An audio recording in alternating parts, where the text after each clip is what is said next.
Eu entreguei minha vida para Jesus há 11 anos atrás. E eu acho interessante o jeito que o Senhor faz.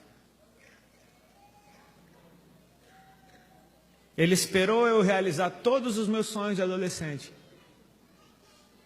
Eu sonhei, como todo adolescente sonha. Um sonho é ser jogador de futebol e jogar no Barcelona. Outro sonho isso e aquilo. Eu sonhei em ser cantor de uma banda de rock. E chegava a achar que era uma bênção o que eu tinha conseguido, porque a gente sabe que não é fácil alcançar esse lugar ao sol. E logo no meu primeiro CD, minha banda estourou. Fez sucesso pelo Brasil inteiro em pouquíssimo tempo. E uma geração se identificou, porque o que eu fazia nada mais era do que ser o cronista de uma geração, de uma fase da vida. Então os adolescentes ouviam o que eu cantava e se identificavam, falaram, cara, essa é a minha vida. Só que existe um princípio naquilo que você canta, você atrai o que você adora. Eu creio em algo, querido, música é adoração, amém? Toda ela. Porque ela foi criada por Deus, ela não foi criada pelos homens. Ela já existia no céu antes da terra ser formada. A música tem esse poder, ela atrai o que você adora. Se você ouve uma música depressiva, você fica deprimido. Se você ouve uma música que fala de violência, você fica irado. Se você ouve uma música de quem foi traído, você começa a desconfiar. O que sustenta tudo isso é uma indústria que ganha dinheiro na tua destruição e uma estrutura espiritual das trevas de idolatria. Homem nenhum tem estrutura para ser adorado.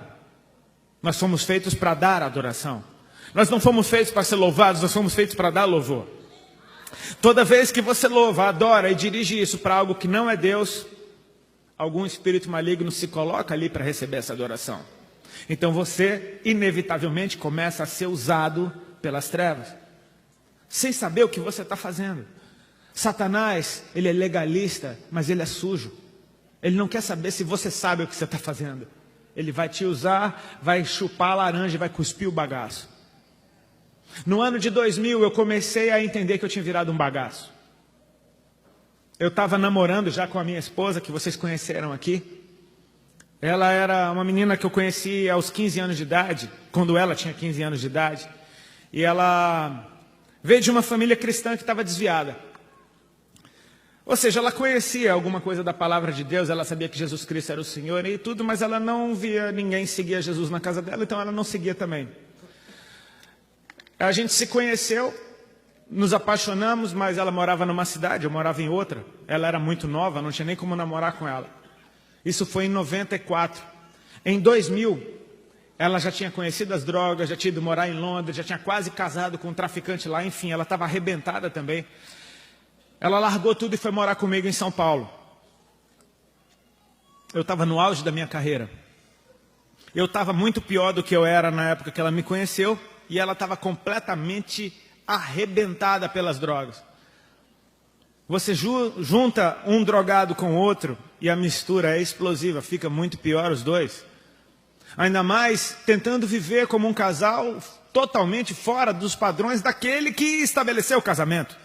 Eu tinha perdido as esperanças e o nosso relacionamento estava completamente arrebentado. Foi nessa hora que Deus tocou o coração daquela menina. E ela se tocou, Deus tem um plano na minha vida, eu estou fugindo disso há tanto tempo. Ela tinha aceitado Jesus umas 200 vezes na vida. E nunca tinha seguido a Cristo. Porque ela achava que isso era coisa para velho. Ou se nada desse certo na vida dela, aí ela dava o resto da vida dela para Jesus. Bom, eu acho que enfim ela estava se tocando que a vida dela estava um bagaço também. E ela decidiu seguir a Cristo. Ela começou a orar como muitas pessoas começam, fazendo uma barganha com Deus, né? Senhor, se o Senhor mudar a minha relação com o Rodolfo, eu nunca mais te largo. Só que essa busca dela fez ela encontrar alguém muito mais amoroso do que eu, muito mais paciente do que eu, muito mais desejável do que eu, que é o próprio Senhor. Ela começou a se apaixonar por Jesus. Quando ela viu, a oração dela mudou. Ela falou, Senhor, agora com Rodolfo ou sem Rodolfo, eu nunca mais te largo. É assim que ele faz, você chega perto.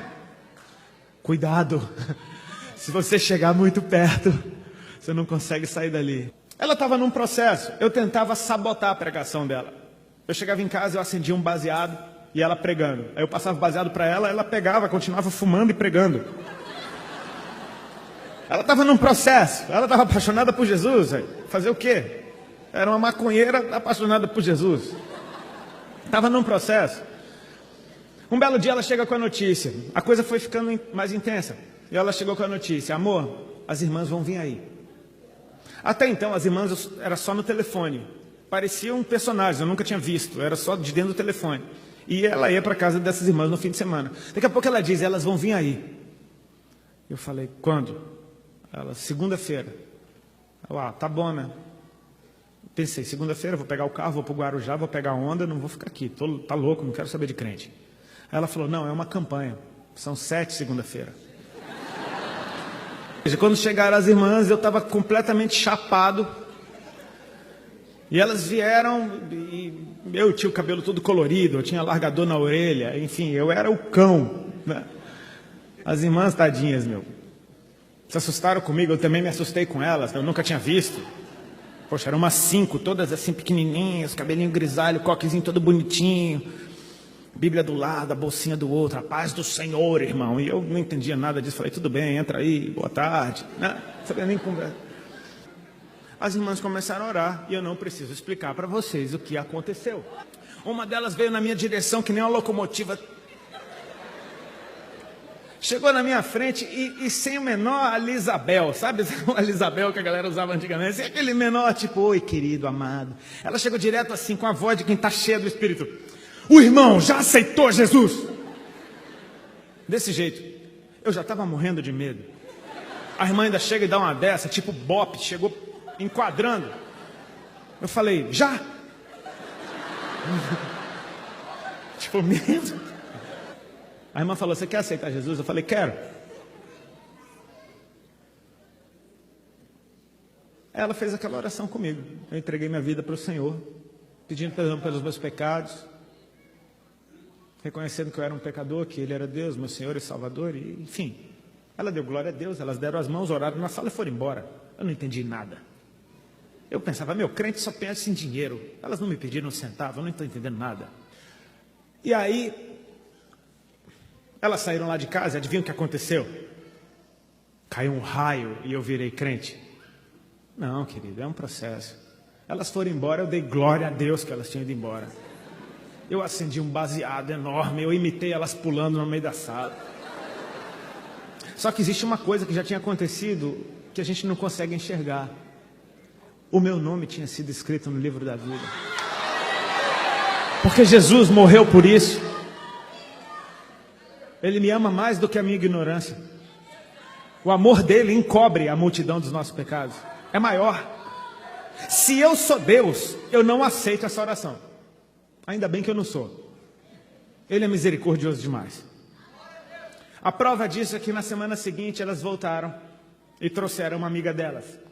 Ela veio, botou a mão na minha cabeça e começou a orar por mim. Daqui a pouco ela abriu os olhos e falou assim, sem drama. Essas palavras ela me disse: irmão Rodolfo, o Senhor Jesus, Ele está mandando te dizer que está te curando de um câncer no estômago, para que você saiba que Ele é Deus, que Ele te ama e que Ele tem uma obra para fazer na tua vida. Aquela mulher me deu aquele recado. E o que aconteceu depois daquilo? Naquela tarde meu estômago parou de doer. Em 3 dias todos os caroços que eu tinha no corpo desapareceram. A partir daquele dia eu comecei a engordar. Em mais ou menos 3 a 4 meses eu ganhei 19 quilos. Querido, eu não precisava de mais nada para saber que Deus é Deus. Mas eu precisava conhecer Ele. E a partir dali, eu comecei a querer conhecer Jesus. Onde Ele está? Ele está na palavra. Ele está na presença.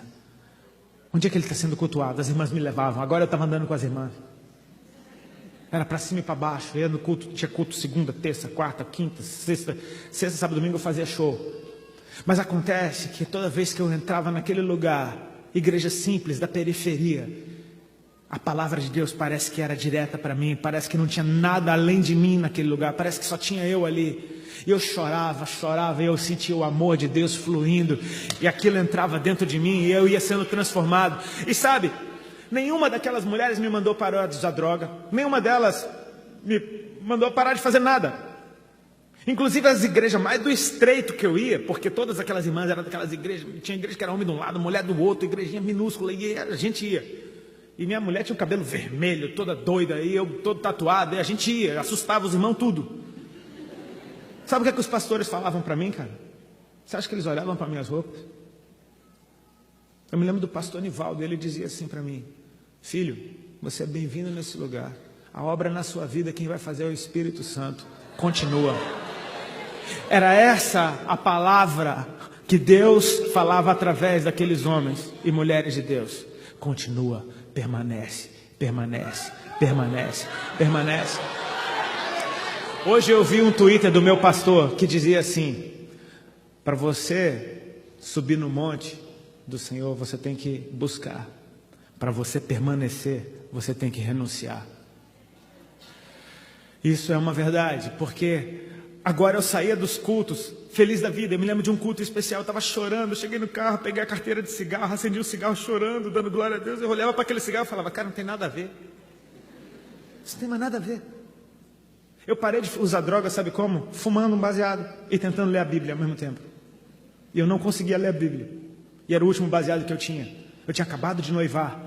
Um mês depois, a gente botou uma aliança no dedo e falou: estamos noivos, vamos casar, que as irmãs mandaram. As irmãs não mandaram, elas falaram: filho, olha, você não acha? E cara, eu estava tão apaixonado por Jesus, eu comecei a ver que mulher maravilhosa que eu tinha dentro de casa. Eu falei: cara, é isso mesmo, eu vou casar. Eu comprei as alianças, enfiei no dedo, não sabia nada de noivar. Eu noivei mesmo, vai, toma aí, bota uma aliança no dedo e vamos. Inocente, sabe?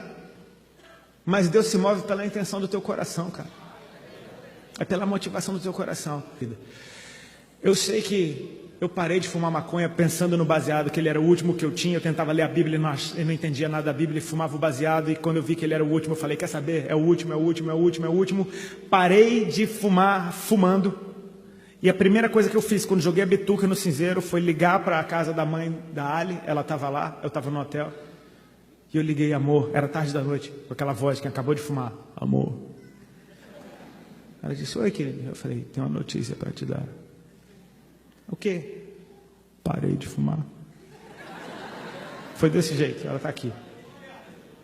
E eu nunca mais botei um baseado na boca.